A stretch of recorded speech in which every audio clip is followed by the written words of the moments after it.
క్లైబ్యం ఆస్మగమః పార్థ నైతత్వయుపపద్యతే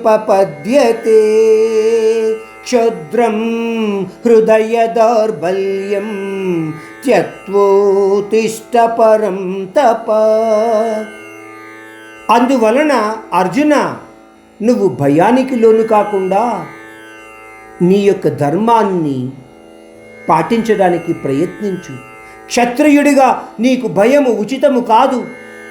హే అర్జున్, ఇటువంటి హృదయ దౌర్బల్యానికి లోను కాకుండా ఒక యోధగా యుద్ధానికి సంసిద్ధుడవు కమ్ము.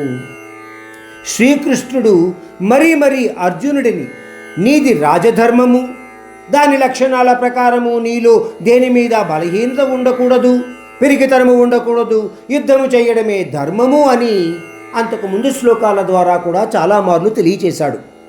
ధర్మము అంటే మనము ఒక జాతి అని కానీ కులము అని కానీ ఆలోచించకుండా మన నిత్య ప్రవృత్తి ద్వారా మనలో పెరిగే స్వభావతత్వము అని, దాని ప్రకారము నిర్దేశింపబడ్డ నియమ పద్ధతులు అని గుర్తించగలిగిన నాడు ధర్మము అంటే ఏమిటి అన్న విషయాన్ని మరి కాస్త క్షుణ్ణముగా మనము అర్థము చేసుకోగలుగుతాము.